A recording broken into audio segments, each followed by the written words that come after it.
So it's time to go peat-free. Here's what you need to know. Peat-free compost is made from a mix of different ingredients depending on which variety you buy. Our Miracle-Gro Peat-free range has been scientifically developed to be the perfect blend for your plants.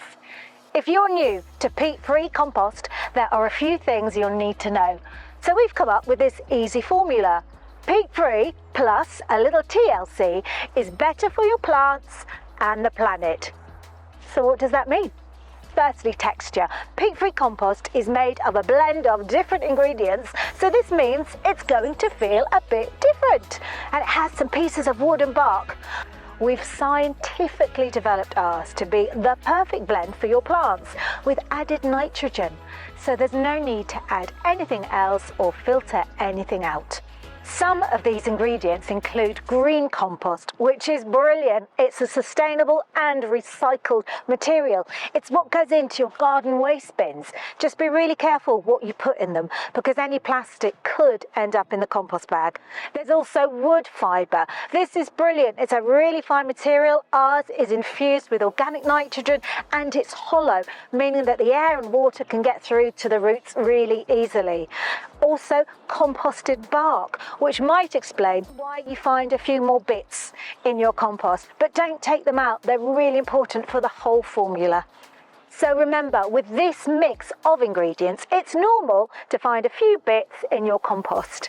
Secondly, watering. As with all plants, you should always check before you water rather than just going right in. The most common cause of killing plants, particularly houseplants, is kindness. Too much water will rot the roots.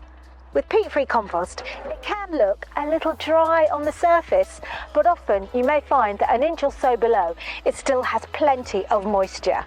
To prevent overwatering, make sure to test first every time. And do this by simply poking a finger into the surface of the compost to see if it feels dry or not below the surface.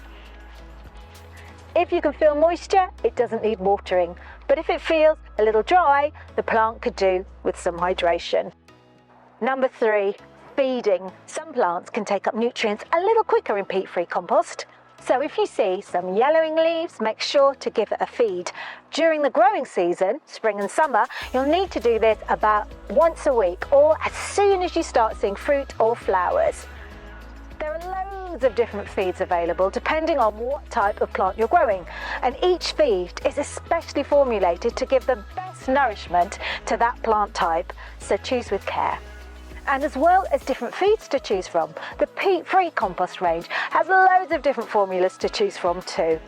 Again, each compost type in the range is specially formulated to be the best compost for your plant.